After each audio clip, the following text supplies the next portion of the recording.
અસામાજિક તત્વો કે જે અનૈતિક પ્રવૃત્તિ સાથે જોડાયેલા હોય છે તેઓ પર કાયદાની તવાઈ લાવવા, કાયદાનું પાલન કરાવવા અને કોઈ એવી અસામાજિક ઘટના ન ઘટે તે સારું।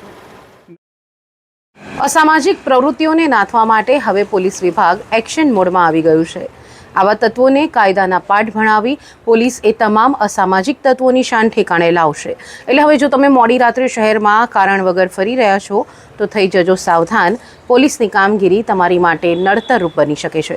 શા માટે પોલીસે આ એક્શન લીધા જોઈએ અહેવાલમાં। નમસ્કાર, તમે જોઈ રહ્યા છો બોલ ગુજરાત અને આપની સાથે હું છું હેતાલી શાહ। તાજેતરમાં જ અમદાવાદના વસ્ત્રાલમાં બનેલી ઘટના બાદ હવે પોલીસ એક્શન મોડમાં આવી ગઈ છે।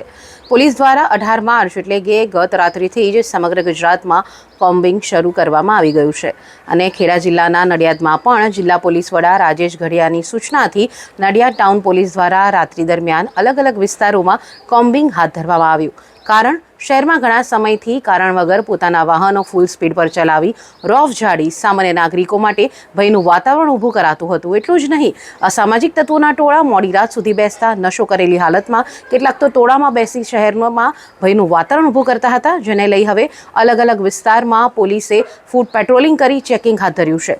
પોલીસ નશો કરીને ફરનારાઓનું ચેકિંગ કરવા માટે બ્રેથ એનાલાઇઝર લઈને ફરી રહી છે। રાત્રિ દરમિયાન ફરતા તમામ લોકોનું બ્રેથ એનાલાઇઝિંગ થશે। પોલીસ રાત્રિ દરમિયાન ફરવાનું કારણ પણ પૂછશે।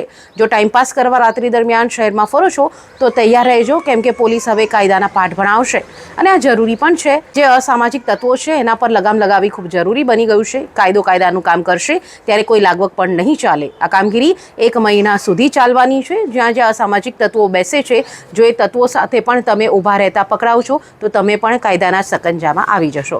એટલે હવે જો તમે કાયદામાં રહેશો તો જ ફાયદામાં રહેશો અને રાત્રિના 11 બાદ કારણ વગર ઘરની બહાર ફરવાનું ટાળજો।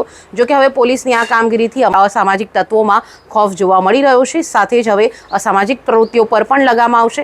નડિયાદમાં ફૂડ પેટ્રોલિંગમાં નીકળેલ ટાઉન પીઆઈ એમબી ભરવાડ આ અંગે શું કહી રહ્યા છે, પહેલા એ સાંભળીએ। કોમ્બિંગ નાઇટનું આયોજન કરવામાં આવ્યું છે, કયા ઉપલક્ષમાં કરવામાં આવ્યું છે? આજરોજ મહેરબાન પોલીસ અધિક્ષક સાહેબ શ્રીનાઓની સૂચનાથી ખેડા જિલ્લામાં 23:0 થી 2:0 સુધી કોમ્બિંગ નાઇટનું આયોજન કરવામાં આવ્યું છે। આ નાઇટમાં અસામાજિક તત્વો કે જે અનૈતિક પ્રવૃત્તિ સાથે જોડાયેલા હોય છે તેઓ પર કાયદાની તવાઈ લાવવા, કાયદાનું પાલન કરાવવા અને કોઈ એવી અસામાજિક ઘટના ન ઘટે તે સારું નડિયાદ ટાઉન પોલીસ દ્વારા નડિયાદ ટાઉન વિસ્તારમાં હાલ કોમ્બિંગ નાઇટ અન્વયે ફૂડ પેટ્રોલિંગનું આયોજન કરવામાં આવેલું, જેમાં ડિસ્ટાફ પીએસઆઈ, ડિસ્ટાફના માણસો, તમામ ચોકી પીએસઆઈઓ, ચોકીના માણસો તેમજ હોમગાર્ડ હોમગાર્ડના અધિકારી તેમજ હોમગાર્ડના જવાનો સહિત નડિયાદ ટાઉન વિસ્તારમાં પેટ્રોલિંગ કરવામાં આવ્યું છે, ફૂડ પેટ્રોલિંગ કરવામાં આવ્યું છે।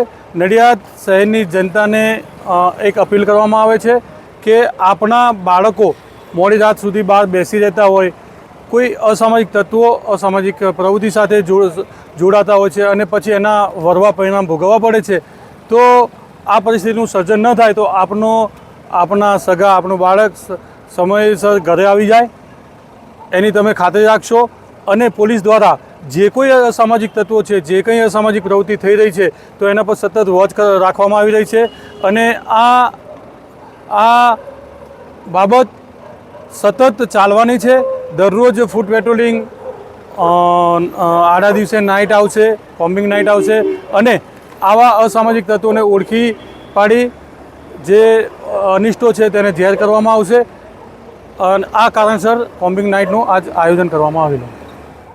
નંબર પ્લેટ વગરના વાહનો, કાળી ફિલ્મવાળા વાહનો, રાત્રે ફરતા આવારા તત્વો હવે ચેતી જજો, કારણ કે શહેરમાં હવે પોલીસ રસ્તા પર ઉતરી આવી છે અને આવારા તત્વો, અસામાજિક તત્વો સામે લાલ આંખ કરી આવા તત્વોની શાન ઠેકાણે લાવવા માટે કમર કસી લીધી છે.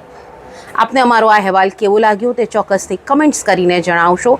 સાથે જ આપણી ચેનલ બોલ ગુજરાતને લાઇક, શેર અને સબસ્ક્રાઇબ કરવાનું ભૂલશો નહીં.